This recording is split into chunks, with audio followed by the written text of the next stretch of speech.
we are going to Bang's going to be brought to the bench, and we're going to bring Courtney on.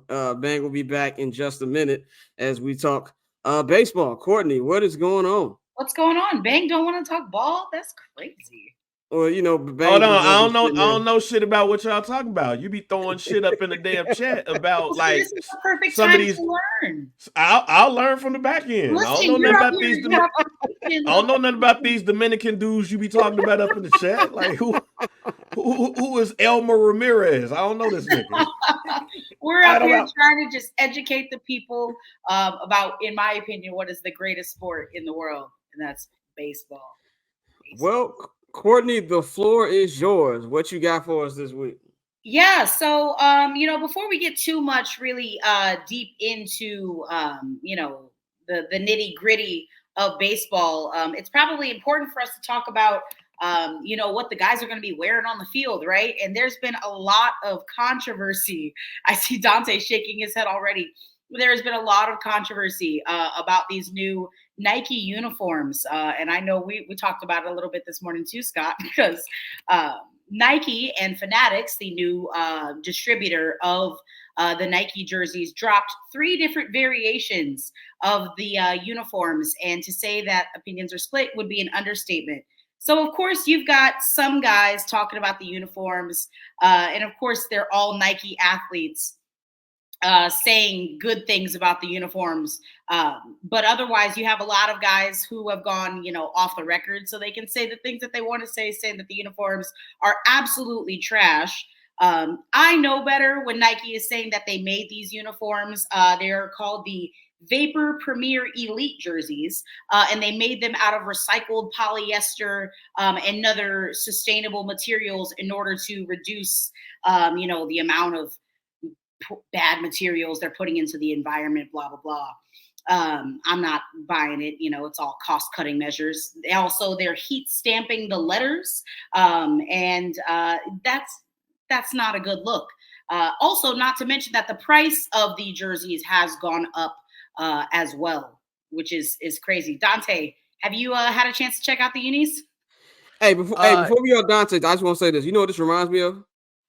I don't know if anybody, I don't know. I know y'all probably don't watch Seinfeld. The episode of Seinfeld where George worked for the Yankees and they moved the jerseys to cotton and it was fucking shit up on the field. That's what this new jersey shit reminds me of. But go ahead. No, I have got a chance to look at them and they're awful. Like it reminds me of like back in the day when you were trying to be cheap and you go buy a Kids XL and then the name on the back of the jersey be little as hell. The name was little as hell. Jerseys. Oh my and it's God, so bro. weird. If you look at some of the guys and their names on the jerseys. So before, the names would just kind of go straight across. And if their names were like a little bit longer, they would have no choice but to kind of curve it. But now it's the curvature is so extreme. Like if a guy's in a windup or something, you're missing like 4 letters on this side. I just can't wait. I know it's, pitchers and catchers have primarily reported.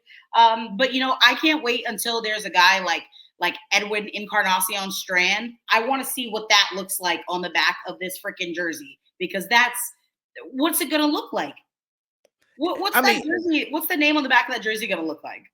The fact that Josiah Gray's jersey looks fucking horrible, and there are 4 letters in his last name. 4 letters. Like it's a joke, bro. But it's Fanatics. We talk about all these mergers, and people were talking about Fanatics having a monopoly, and they're gonna do the NHL jerseys next year, and they're gonna be just as terrible. So I mean, we talk about deny that at the moment.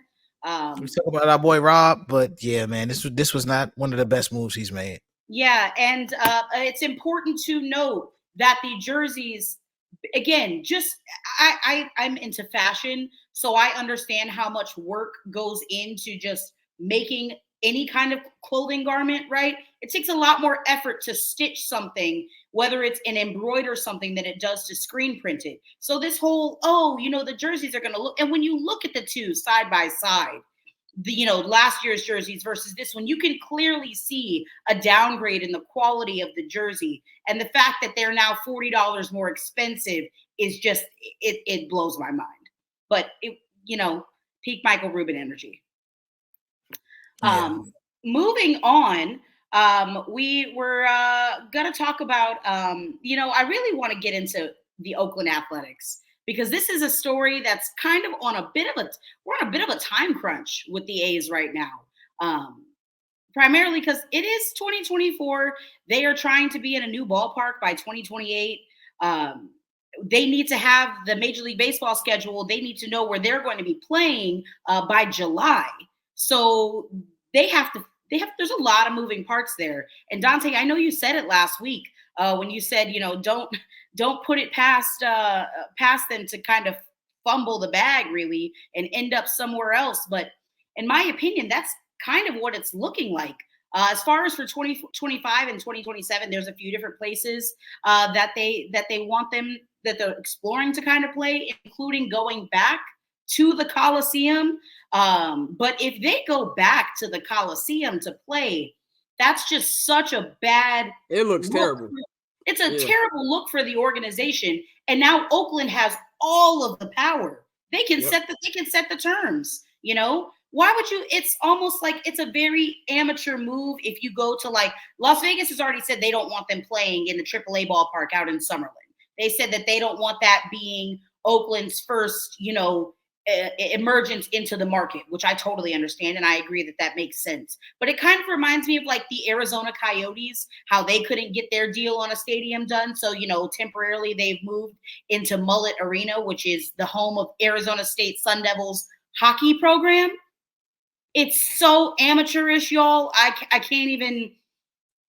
It's an embarrassment. Which way you think is favoring right now? Which way you think it'll go? Yeah. So Jeff Passan was on Pardon the Interruption, and he said that right now it's most likely looking that they're going to be going back to playing in the Coliseum. But they also have Sutter Health Ballpark, which is the AAA affiliate, the Sacramento River Cats for the Giants, that they might play from 2025, 2026, and 2027 until the new ballpark is completed in Vegas. But they don't have any, Vegas doesn't have any of the financials or even the ballpark rendering, which was supposed to be due in December, but it's February, and the officials in Las Vegas have not received that yet. So it's a lot of shrugging our shoulders in Oakland / Salt Lake / Sacramento / Las Vegas.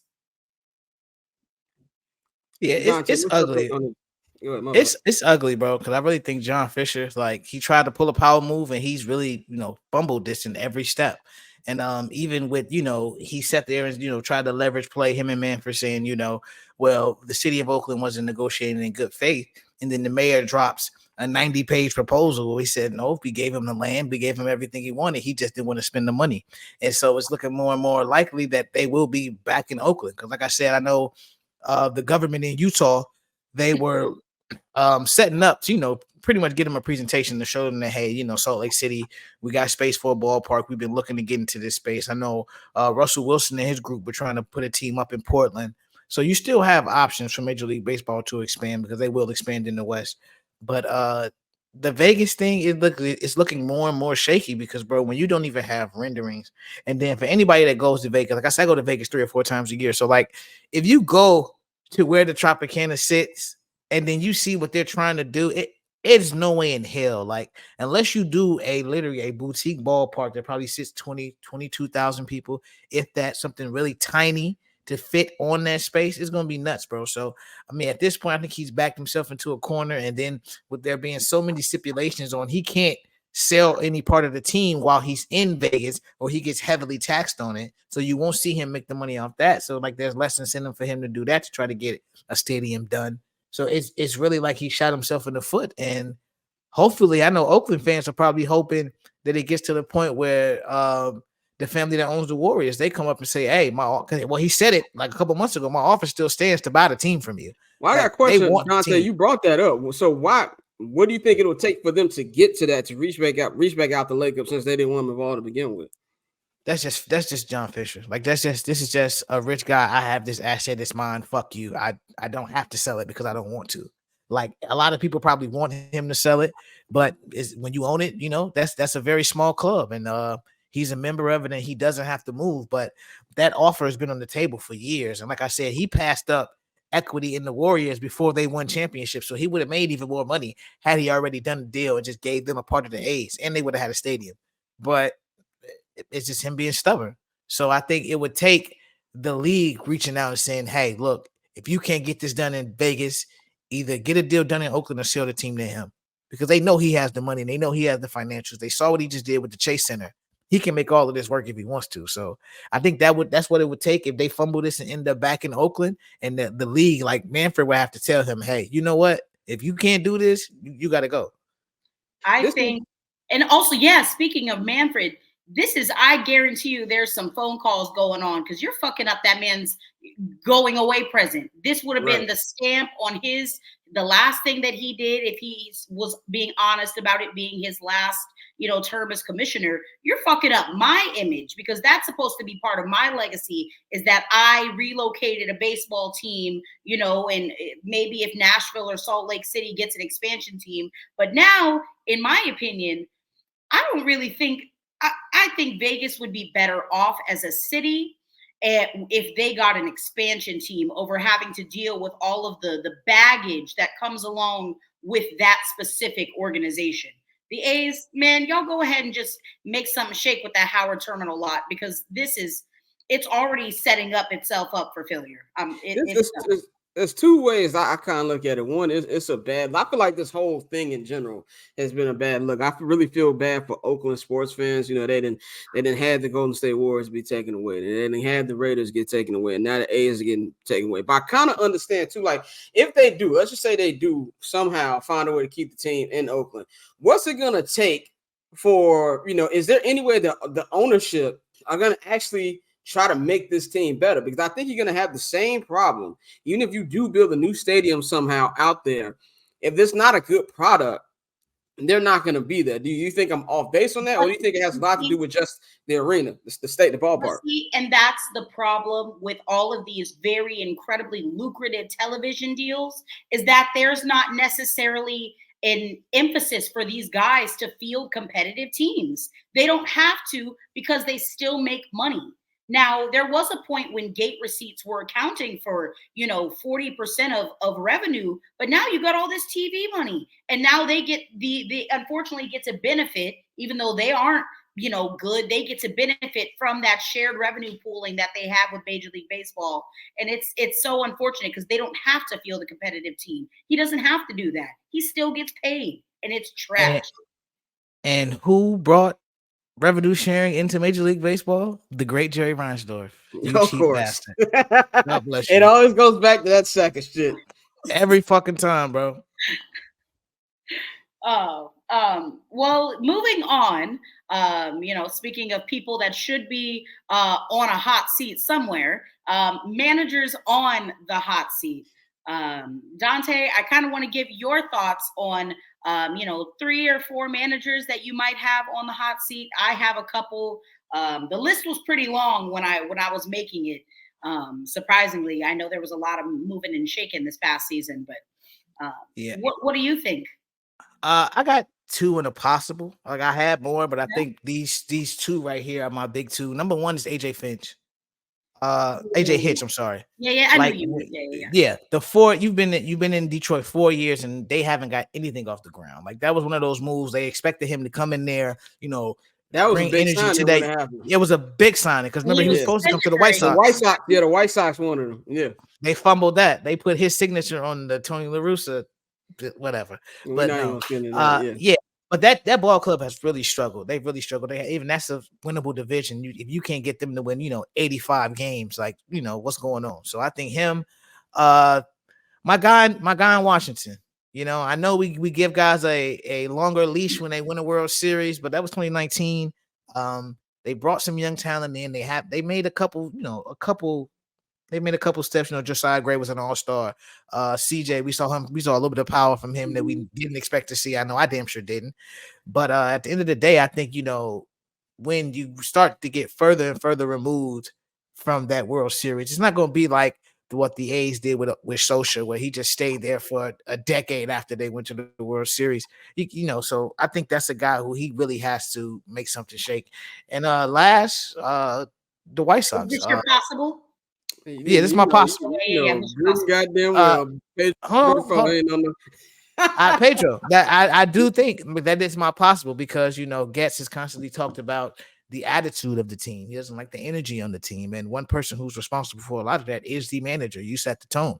So if you've reset the deck, you bring in some people that you think you should at least not. Obviously, I don't think they're going to contend for the division, but if you should see mentality change, you should see them be better defensively. You should see them be sharper. If you don't see that, then he possibly is not the guy to lead your team down that direction. So I think Pedro, his seat is definitely warmer than people think this year. Can I just say this about, and we're going to get into more full detail over the Cubs and the White Sox in the local hour. Me and Dante will. Courtney, I want your opinion on this because I think this is going to be one of the worst White Sox teams in the history of that shitty franchise. And that's saying a lot because they got a lot of shitty ass teams. Yeah. I would be surprised if these motherfuckers win 60 games. What is your take before we get to, your list of hot seat and then, of course, remaining free agents? What's your take on how both sides of Chicago baseball are going to fare this year? I think it is going to be before I give my opinion on the Cubs, I got to see if they're going to sign Cody Bellinger or not. I don't know what their plan is. There's some holes in that lineup for me and in that rotation, but, I digress. But the White Sox, that's not even worth discussing. It's damn sure not worth watching. My White Sox friends are some of the most passionate baseball fans I know, and I'm so proud of them for taking the steps to actively not watch that baseball team. I don't know any. I've been shamed for moving away from this thing. Yeah, it's disgusting because you have the ability to field a competitive team. The brand is strong as hell, and yet you actively choose to not do that. Oh, well, we're in a retool. That is not a retool. We're gonna build a new stadium for smokescreen and try to beat the Bears. And you think you think you as an owner deserve the sports stadium allocation? Yeah, if anybody should deserve it, it's the freaking Bears. The Bears should get that old ass stadium. They should get at least they trying to move the franchise in the right way. Go ahead, Dante. Correct. I'll say this. You weren't great last season, but I know you have the number one pick. That's the problem with having the number one pick is that people automatically in your mind, they think that you're like the Carolina Panthers and you lost, every fucking game this season. No, they got that from Carolina. The Bears were good, yeah. So give the Bears the money. Don't give the fucking White Sox and Jerry Reinsdorf any more goddamn money. Not until he spends more than $85 million on a free agent. Literally start the challenge right now. Jerry Reinsdorf, spend more than freaking $80 million on a free agent challenge. Go. Literally, we're all going to be dead. Go ahead, Dante. That's bad. I'll just say this, Colson Montgomery's player comp is Corey Seager. So, we may have one. Okay. We may have one. Okay. We may have one. Okay. We're going to talk about that bullshit. We may have a guy. We may have a guy. Mike, you be right with him. Mikey be right with me. Mikey been singing that. Have you seen that swing? Have you seen that swing? The White Sox Instagram posted a video using a really popular TikTok sound, and it was like, "Are you new here?" Talk from Andrew Benintendi. I don't remember who else was standing with him, and then it went to every single new, and it was like, yeah, and there were a bajillion new White Sox players, and Mikey is like, I can't believe that I have to watch Nicky Lopez play baseball. Let's be very clear. Very clear. Mikey is watching at least 65 games with him. 100%. He can fool me all he want. We gonna get mad. And this shit might kind of decent middle of June. Yeah, and I say this: that brother is a degenerate. He was gambling. He literally texted me about some NHL shit last week, and I said, "Sir, take a break. NBA's in a break. You can take one too. I promise." Yeah, take a break. I don't think the White Sox could beat the Savannah Bananas, my nigga. That's how bad of a ball club. They can't beat the Fort Wayne Wizards, nigga. They not beating nobody, bro. Did Colson Montgomery come out there swinging like Corey Seager? Okay, look. Okay, let's just play devil's advocate and say he's good. It don't matter. He's gonna be sitting there being good with Louis Robinson. Right, we're gonna enjoy the 4 seasons, and then when Scott Boras get him the fuck out of there, wherever team he go to. But while we got Courtney, who's some managers on your hot seat? Well, Dante named one of them. I had AJ Hinch in the back of my mind, but for me, that there's not as much of a rush to win in that division as there are in others. You know, like when I think about most important divisions in my mind, like the AL Central is like the last that I think of. I forget about it sometimes, honestly. But no, so managers on the hot seat for me, it is another guy with an A name, and he's the manager in New York, and that's Aaron Boone. The Yankees went 82-80 last season. And I know obviously a lot of that was not his fault. The Yankees have had a really difficult time staying healthy past couple of years. But like this season, when you just made all of these strides, and like people were calling for their jobs, they as in Aaron Boone and Brian Cashman last year, and if you probably listen to like any freaking Yankees or New York sports radio, there's a lot of people saying that Aaron Boone needed to go. But if you don't do something meaningful, get this team into the playoffs, bare minimum this season, oh, you're gone. Like he has to be gone. You signed way too many people to not get into the playoffs at the very least. I think they should win the division, but you also got Baltimore to deal with. So I don't know. Good. And Toronto. Speaking of, again, that's another possible. He's also on the hot seat, but he's not on my list. One of the Yankees, I feel like the Yankees one of them teams who, because they're the Yankees, we letting them off the hook. Like these motherfuckers been stuck. No, because they're the Yankees. Yeah. There's some serious pressure for them to win. I'm letting the Tigers off the hook because who gives a fuck about the Detroit Tigers? But no, they signed Jack Flaherty. There's a lot of people on the Tigers big last couple of years. They're gonna be the next last few years because of AJ. But no. I think with the Yankees, because it's kind of like with the Bulls in the sense that they know they are the big name and they can just say, hey, we've made last year was the first time they missed the playoffs since 2016. They just don't make noise in the playoffs anymore. And so it's one of those things where I can still sell it. And like I think Hal Steinbrenner is not his dad. We're making money. Like we're the fucking Yankees. He doesn't care. Like until you get him to flip that switch, because the fact that you've kept the same battery of Cashman and Boone, despite every year coming up short, every year your analytic department fucks you over, and they lean heavy on analytics, like super heavy. So hopefully this year, drop Aaron Judge in the lineup. You got some people who get on base in front of him. Let him really do damage in that 3 spot, in the more of a traditional spot. Mayhew, Juan Soto, gotta be Judge, Giancarlo Stanton at 4. That's murderer's row. Yeah. Knock on wood. Don't come it's back. Hard for Aaron to fuck this up. Yeah. I don't have this name is not on the hot seat. He just got hired, so he's not on the hot seat. But I do really want to see what the fuck, because Craig Counsell, they gave him the most money. I thought you were gonna say somebody else, because I also have a first-year manager on my hot seat. Buddy in Houston. Yep. Buddy down in Houston, yeah. Oh, yeah, Buddy in Houston, yeah. I wore this hat for a very specific reason today, because both of these guys, in my opinion, are on the hot seat. In my opinion, obviously, Rob Thompson of the Phillies, a little bit more, just because, listen, you blow a 3-2 freaking lead in the NLCS and you drop those last couple games at home.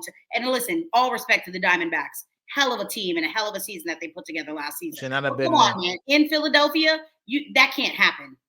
That can't happen. I want to see what Craig Counsell is going to do, because one, as an outsider, and I got a lot of Cub fan homies, they have been disappointed with the way the Cubs are going about this offseason. In the local hour, we're going to go more in depth about that. But I want to see, if you paid him the more, I think it's the biggest contract for a coach in MLB history, if I'm not mistaken. What's going to be the difference? Because I thought that David Ross had his issues, obviously, and I have a problem with them firing him. But what's going to be the difference between him and David Ross, considering it's pretty much going to be the same roster? Serious manager. Yeah, he was never a serious manager. But how's it? He was a big jump. The gap year manager, so to speak. Yeah. He was the guy that got you, respectfully, kind of like Dusty Baker. He got them, and he kind of waded, them through the tough waters. Fortunately, that team was still good enough for them to, win. But Dusty Baker they kind of treated Dusty a little bit. They kind of did my man a little bit wrong. They did my man a little wrong. Yeah. They put him in there to repair their image. It was like, Dusty, we can't make you the fall guy, but hey, we know you can deflect the fuck out of what just happened. because like we keep talking about the fact that nobody was punished. You know, there was no real, you know, resolve to that situation outside of Beltran getting fucked out of a job, which you know I think outside of that, but it's crazy. So yeah, I think his seat is going to be a little hot this year because you have to do something because that ball club is still talented, and we've made these runs. So what we gonna do, bro? My last one. Go ahead.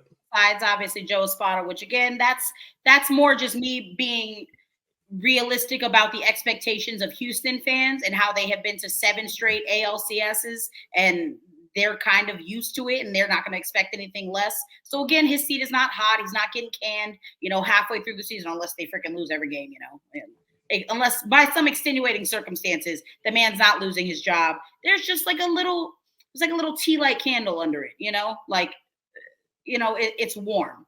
But no, hot seat. And I love him to death. Dave, you're my guy. But Dave Roberts in LA, my brother in Christ. If you can't do it this year, if you can't do it this year or next year, latest. Nah, fuck next year. It's gotta be this year. Well, I only say next year latest because they still don't have they're probably not going to get Kershaw back this year. That shoulder surgery shit is oh, he's done for the year. I mean, he's gonna be late. Not going to get him. I would be really shocked if Clayton Kershaw pitches this year, coming off shoulder surgery. Yeah, I forgot. I hope I am not. For legal reasons, I am not a doctor. I hope that I am wrong. But I don't. He's getting older. Shoulder surgery is no joke. That's just hard for you to come back from. We only have Shohei Ohtani as a DH. I don't know. I don't know. There's a lot of question marks for me still with that team, and of course they got to stay healthy. But beyond the health, Dave Roberts over the course of time has made some questionable decisions. And I know people say, oh, well, the analytics said this and the analytics said. As a manager, I feel like you gotta have some feel. And I can't help but think about, just because we did talk about Dave Martinez in 2019, I can't help but think about when Dave Roberts let Clayton Kershaw go back out there for the 8th inning. Do you know what I'm talking about? Those two. I know exactly what you're talking about. Yeah, that Gerardo Parra and Howie Kendrick. First off, hope that guy's Howie fucking Kendricks. Wherever he is, I hope he's having a phenomenal day because that shit was crazy in LA. Nasty work. But yeah, those are my guys. Really, that I think are on the hot seat this season. You know, if I had more time, I could talk all about Ali Marmol in the Cardinals because that's also one of my possibles. Well, one last thing before we get you out of here. Who outside of Cody Bellinger, because I feel like that's the big one. Who are some free agents that are still out there that you think can still make an impact? Yeah, so I have you know, there were a couple of signings over the weekend, just kind of getting everybody looped in. Kind of bigger ones. Liam Hendricks agreed to 2 years with the Red Sox, $10 million over the course of 2 years with a 3-year mutual option. So good for him. Beating cancer, that's fucking awesome. Good for him. The Red Sox also made an interesting trade, which kind of in a sense tells you where they are as an organization. And it was with the Royals. I said it before. Watch out for the 2024 Kansas City Royals. I'm buying in. I'm buying in right now. They're gonna make the playoffs. Take that for data. What makes you so high on the Royals? Like, I gotta be missing something. Why are you high on the Royals? They're in a very winnable division. They're not better than Cleveland. They're in a very winnable division. I said what I said. They are in a very winnable division. Okay. I'm not mad at it. I like the bold take. Listen, if I am wrong, clip this, do whatever. We gonna clip this back. Finish last in the division. That's fine. I can live with that. That's totally fine. I also tweeted last September in like 2022. I was like, you know what? The Rangers are. I'm not saying that they're gonna win the World Series, but like they could. And yeah, but that wasn't a hot take. Like that. That was a pretty hot take. That was a mild take. This was a hot take. This is Fitch Grease hot. Supposed to finish 4th in the division last season. 4th. They were So supposed to finish 4th in the division. Okay. You could be right. I don't know. Go ahead, Dante. No. My Cody is really my guy. Like I know you said that's the big fish, and we're not really gonna talk Blake about Snell Cody. is the big. Yeah. Blake is the biggest name, but Cody's really my guy. He's the youngest. He's 29 years old, and I truly believe he really just needed to take a step away from LA, all of the pressure, get healthy. And I think Cody's going to be more like the Cody Bellinger we saw when he won MVP. So for me, it's still Cody. I think Blake Snell will probably get a shorter deal. I think the Yankees, like I said last couple episodes ago, they need to make that call because, Carlos Rodon, he will probably be hurt this year. It's just what happens. It's a part of it. We got another lefty, Jordan Montgomery. He's still out there. See, the problem with Blake Snell is, and I know Mikey talked about it, how his walk rate, even though obviously he's an elite pitcher, his walk rate keeps going up.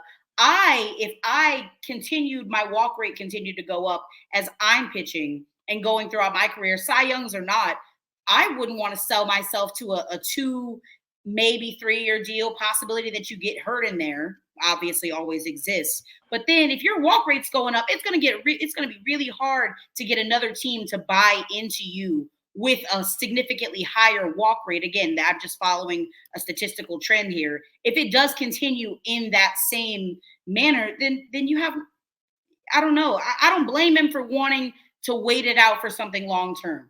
I said that the funniest possible outcome. I don't blame it either because I feel like the Cubs trying to cheapen. Like that's what I feel.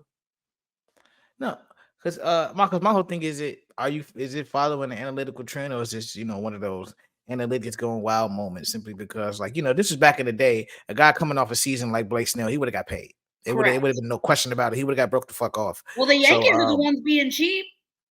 Yeah, I don't understand. That man would. I don't understand. That man would be in pinstripes. You're offering him 5 years, $165 million. I'm so sorry. You can't tell me that Blake Snell is worth only $60 million more than Josh Hader. I definitely thought y'all was talking about Cody Bellinger. I was doing two things at once. No. I'm with